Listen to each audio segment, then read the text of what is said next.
We should watch How to Forget a Game. This one looked interesting. I think it showed, if I remember the thumbnail on it, was like Hollow Knight maybe or something like that, which I've never actually played. And I think this would be kind of nice because imagine if you could go back and replay. I wish I could always go back and replay Mass Effect. I feel like Mass Effect's a good example for me, or The Witcher. Hell, for some reason, Halo Reach comes to mind. All right, let's go.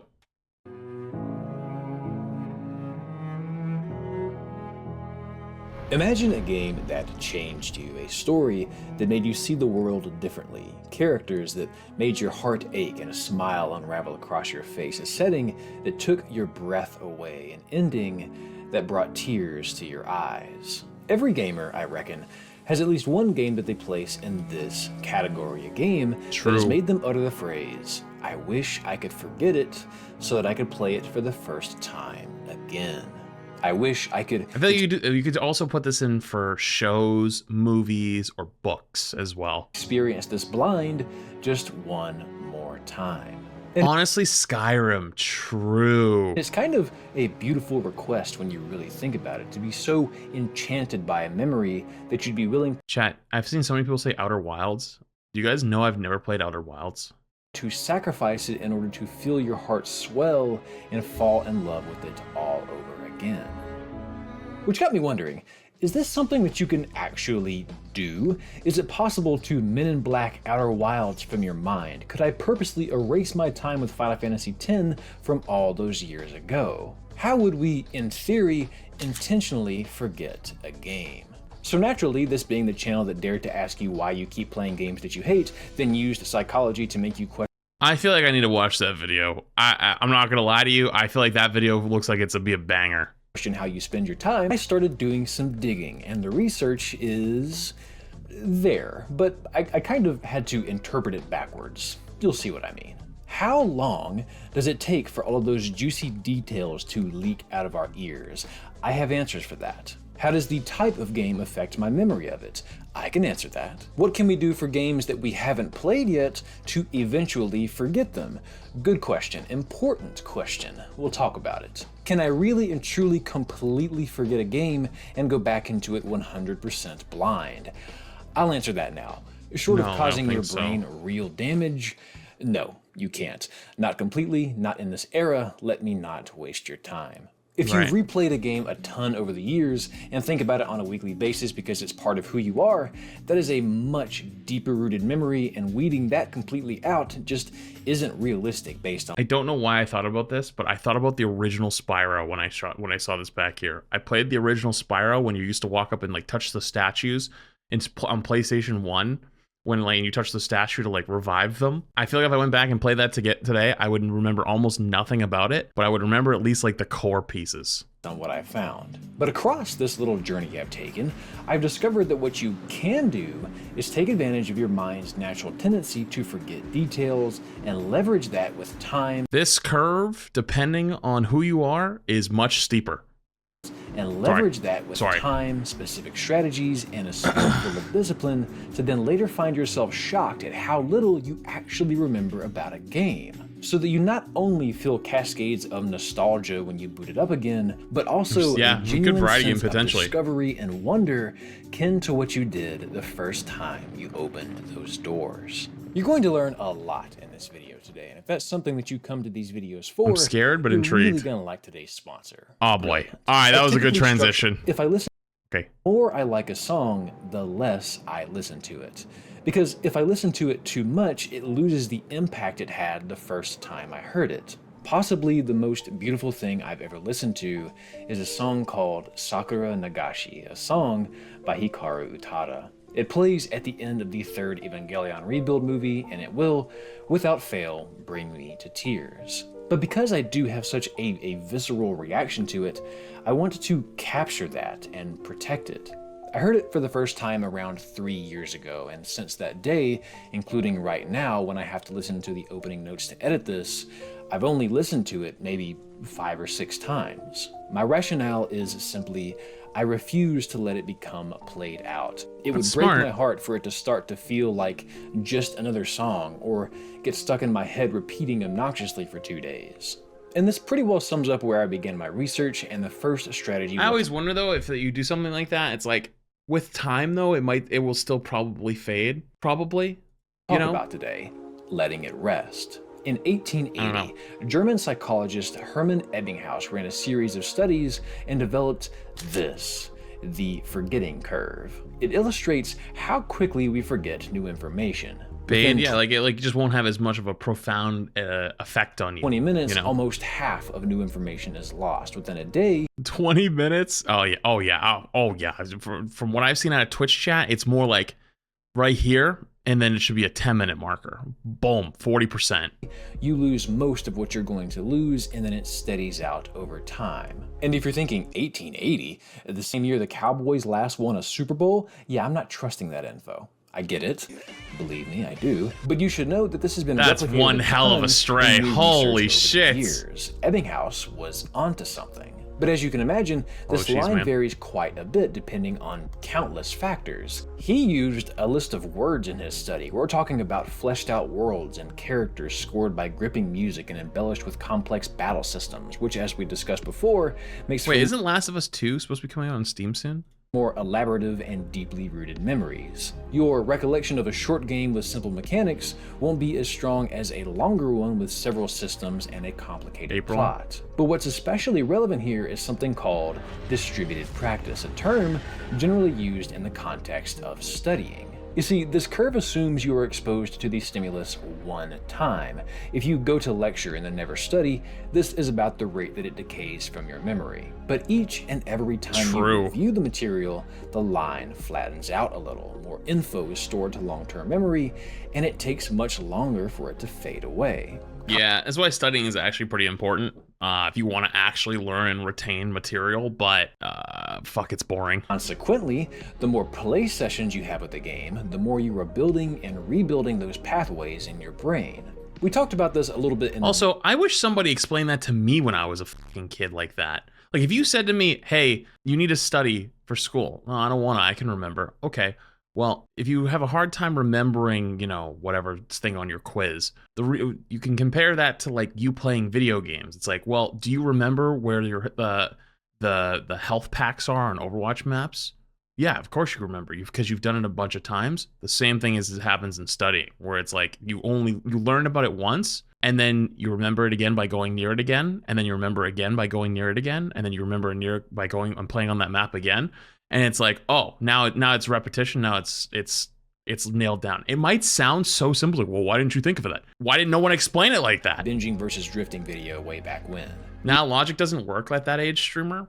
I think it has to be relatable logic. Like, relatable logic means a lot. You tend to remember significantly more about I feel like a lot of times whenever I was explaining stuff like that, it was so, maybe not out of touch, but it just didn't connect with me. And I was just like, what are you talking about? Show or a book. If we I have a photographic memory studying. What's today's date? I'm going to make a note on the 25th of January. I want to see you 1 year ago from today, and you're going to tell me how many fingers I held up right here. See you in a year, buddy. Enjoy it slowly over time than if we binge it, and this is why. If it's all in a weekend, we don't distribute the learning and the curve drops quickly. If we play it for a little bit every day, it nestles a home in our minds and the curve begins to flatten out. There are two takeaways here. The first is that if you love a game and you want that magical first time playthrough again, you'll have a better chance at getting it if you binged the game once over a weekend than if you played it slowly over the course of a month or so. Which of course means shorter games are easier to forget than long ones. Two, Interesting. and by the way, this is the critical one, much like Sakura Nagashi, you have to let it rest. One of our favorite things to do as gamers when we roll credits on something is immediately go process it by re-listening to our favorite tracks from the game, pursuing fan art, do you do that? watching other people play it, gobbling up an essay or lore video. Oh, I mean, the rest of the stuff, I meant about the music. I've never done the music part. Hell, maybe immediately booting up a new game plus. And this is all completely normal, by the way. Do you know how many times I went and sobbed to Weight of the World after I finished Nier Automata? But if, and only if, you want to one day come back I've also to that never game played Nier blind, Automata at some either. point, you must let it rest. The earlier the better. You have to leave the subreddits. You must avoid the arc. You cannot listen to the soundtrack. You cannot watch your favorite streamer play it. You must remove every instance of it from in front of you for a very long time, because each and every time your mind retrieves and connects back to those memories, you're only flattening the curve. And again, to really drive the point home, avoiding it will not erase it from your memory any more than me avoiding Hikaru Utada for months will erase that song from mine. But it will make the subtleties of her voice, the rich harmonies and details of the instruments and the emotions stirred feel shockingly less familiar than it would if I just had it as a regular rotation on a playlist. And the same goes for games. You'll likely always remember Joel's tragic loss at the start of The Last of Us, the rhythm of Heartbeat Heartbreak in Persona 4, your first encounter with Ornstein and Smo in Dark Souls. But you'll rediscover all of the little idiosyncrasies of... what was her name again? You'll come to a story beat and say something like, when did this ever happen? You'll come to a forest and be completely lost again. I'm trying to think of a game I replayed where that happened to me. You know, actually, the first thing that comes to mind is Mass Effect again. For those who don't know, I'm a big Mass Effect fan. I went to do a playthrough of all the games a few years ago. I got to halfway through the second game, but then I got a new PC, and then like my new PC didn't transfer over my save files, and like I was trying to do 1, 2, and 3 and keep all the decisions the same, right? The decisions the same all the way through, right? And I couldn't keep my second save file or my first save file, so I was like, maybe I'll go back and do it later, right? And one of the things that I didn't remember was there's a certain scene when you do a certain mission where it triggers like a sex scene. And I was doing an Intergalactic Virgin playthrough and I couldn't leave the scene. And so I got stuck and I had to replay the last like 30 minutes of the game because I didn't remember that was a mission that would trigger that. But I had played the game to completion before. There is actually times where that is true. Because while distributed practice helps form deeper memories, you aren't reviewing every line of dialogue you've read, every map, every scene, every enemy, and every morsel of lore. The details are what's lost with time. And I wrote that to be kind of theatrical because that's how my experience has been anytime I go years and years without playing a game or go months without listening to a good song.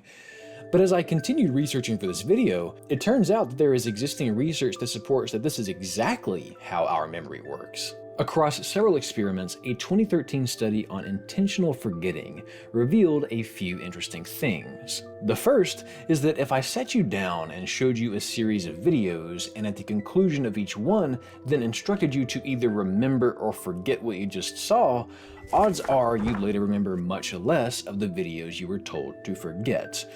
Which may not be surprising. But what's more relevant here is that this effect kind of goes away when people are asked general questions about the video as opposed to specific ones. If the video was a woman baking cookies, it's hard to forget that she added flour, but it's easy to forget how many cups. It's tough to forget that a certain character dies in Final Fantasy VII. Harder thing in 2 months. It's easy to forget that you are left with equipment in your inventory that only they can use as a constant reminder of their passing.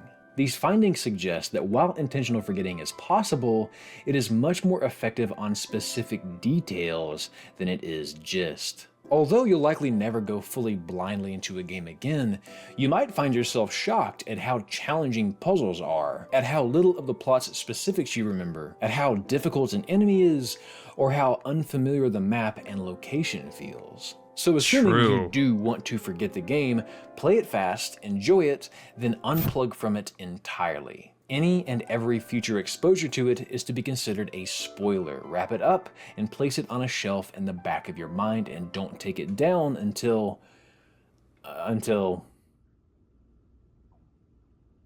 Well, that's the question, isn't it? How long exactly do you let it rest? When will that game... I think the most magic spot is 3 to 5 years. Like if you want to like peak chance. You're trying to forget, that's my guess, as forgotten as it's going to get. And this was the question that almost derailed this video, because finding a definitive answer to this was like treating a hemorrhoid. Not that I know what that's like. You see, all of the literature I was finding was focused on how to combat the forgetting curve because, shockingly, most people find much more value in remembering something than forgetting. Don't know what that's about. So I was after the opposite answer in a lot of cases. Turns out, how do I forget I played Hollow Knight is not something psychologists are chomping at the bit to research. And, for the most part, Why not? these studies were interested in declarative memory, what we can recall about data, moments, facts. A video game, however, is a complex set of declarative, autobiographical, and procedural memory. Celeste is not a list of arbitrary word pairs. Zelda is not a handful of random short video clips. So all of the observations I've drawn up to this point are assuming quite a bit. Now I'm sweating. This video is cooked, surely. But then, I found something published in 2022, a meta-analysis out of the University of Notre Dame that compiled a ton of these forgetting studies to put my mind at ease and get me closer to concrete answers. The first assumption it challenged is that the Ebbinghaus curve, while accurate for new one-time information, doesn't look like this for complex memories like those from gaming. It actually looks like this. It is much more linear. When memories are encoded in a complex way, like the combat coinciding with the narrative, the music swelling with the dramatic moments, the emotions of finally beating a boss you've been stuck on, it is much harder to forget. It doesn't fade away in a few hours like that's sad. I remember a phone this. number would. And the reason is because all of these different individual data points are tangled together such that when you recall one, they might all come rushing back. If you hear the song Blue Skies in a battle, this ugly motherfucker on screen there. I saw it. Strategizing where to put your units in Fire Emblem Three Houses, which could remind you of when you had to pit two friends against each other, and that conjures up that heartbreaking dialogue that punched you in the gut at the recollection that you had caused this encounter. No, don't do it! The researchers point out that complex memories can be rebuilt exactly like this if you retrieve a portion of that memory. Just more evidence that for our purposes, you truly must remove any tiny reminders of that game if you're trying to erase it. It's for these reasons that line is much more linear. At the start, it simply takes longer for the memory to decay. And this, as the authors point out, is what you'd expect for stories we see, read, hear, or even games that we play. So literally the longer the better. But at some point I feel like in games though, it's like if it becomes too long, they become so outdated. Right, like we were watching that video before when I saw COD 4. I thought it was Modern Warfare 2 for a second. I was like, whoa, that game does not hold up well.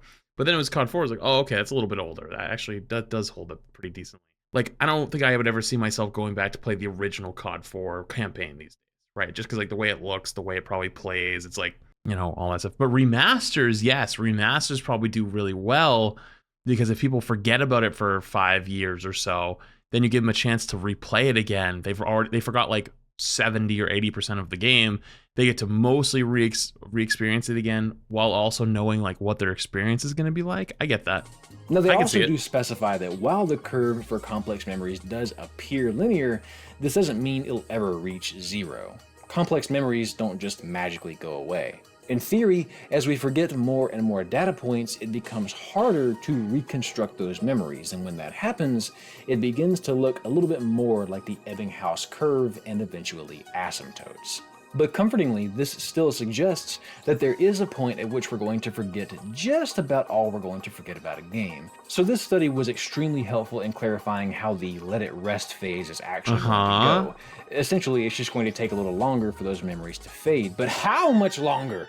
We still haven't answered that. You failed me, Notre Dame. Even your research studies are overrated. You see how this almost derailed this video? Completely defeated. I was really about to throw in the towel and just say, this is dumb. Just enjoy the memories. I gotta just say, this guy has an immaculate collection of shirts. Like I just never forget. All the shirts have been top tier. Never forget. Do you remember where you were when 9/11 happened? Ladies and gentlemen, may I present to you the Flashbulb memory. It's a phenomenon that goes a little like this. If you've ever been in a wreck and remember strange little details like what shirt you were wearing or what the weather was doing despite it happening years ago, you've probably had a flashbulb memory. Essentially, when an extremely emotionally significant event suddenly happens, time almost seems to slow down for you and it feels like your mind soaks up an immense amount of detail.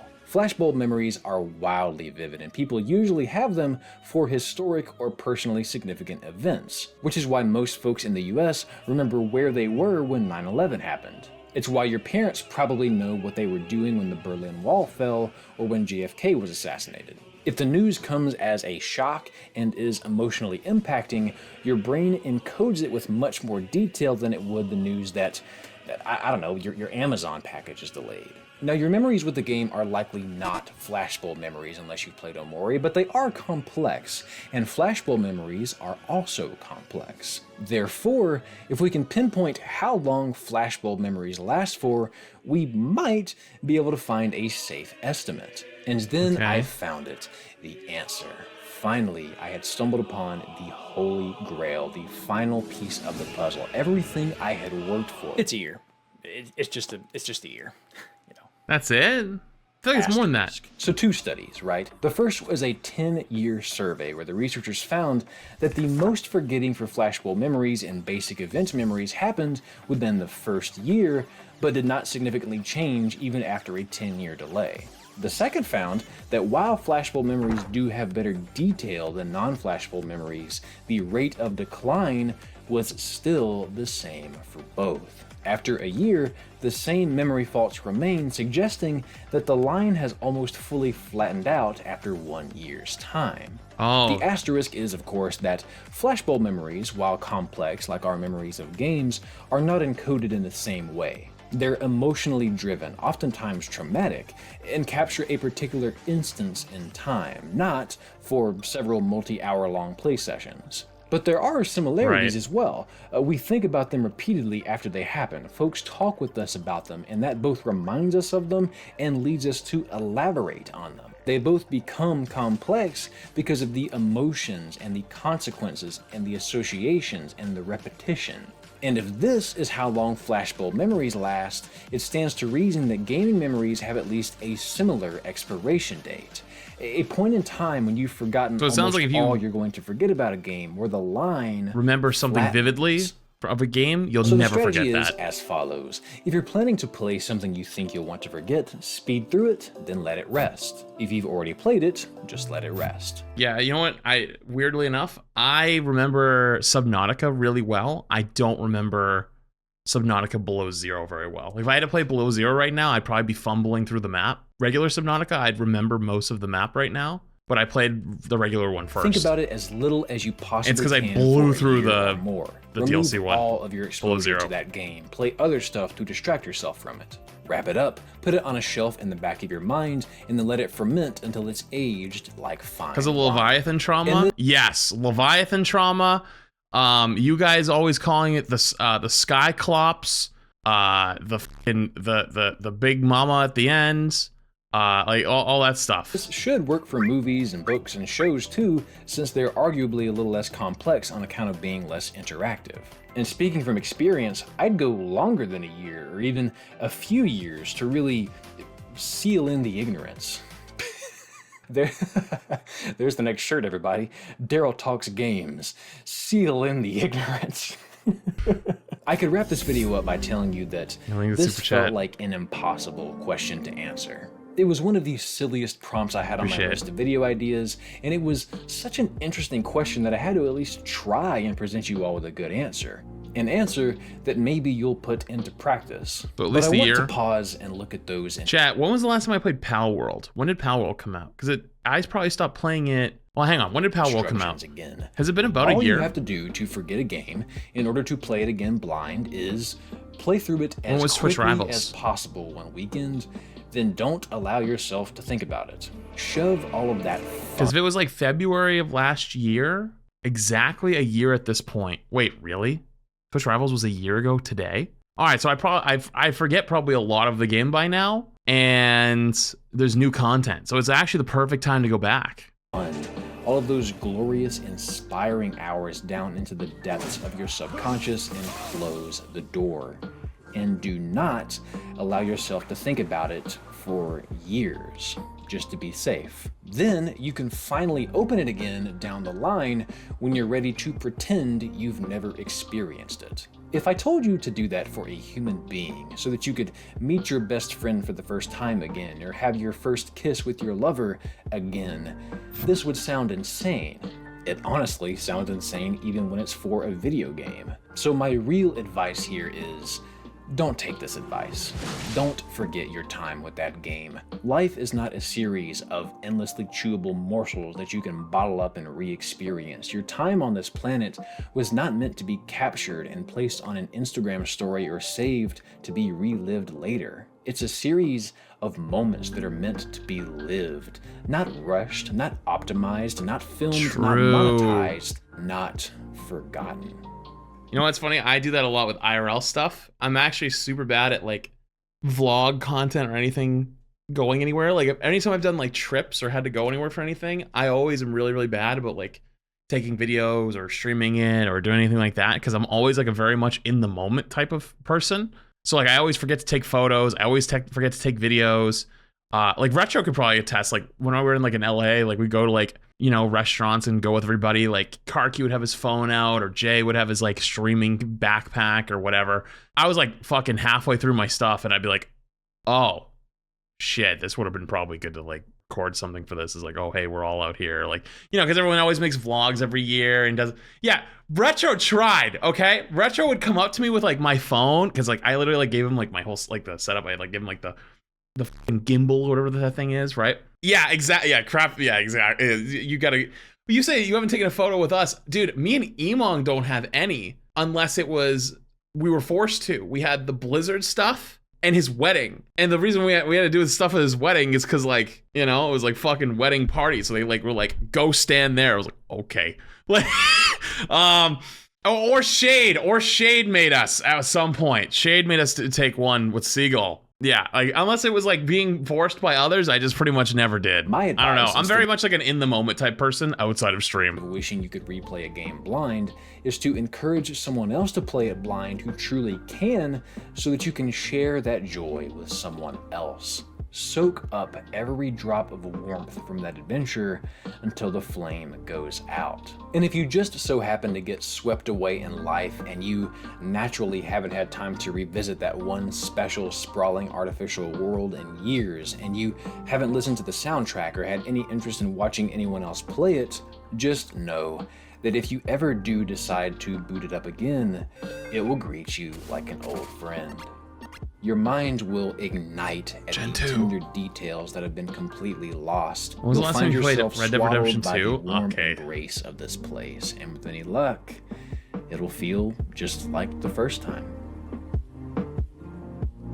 I can definitely see that with some games. Not all of them, though. I think Elden Ring I played so many different days. Everyone. Thanks for indulging me on a topic that felt extremely probably out there, last longer. but maybe it was extremely interesting. If you enjoyed what you saw and want to see more, hit that subscribe button down below. What is this down here? Featured patrons. John. It's Gossip Girl. Oh. That was a really good video. That was actually really good.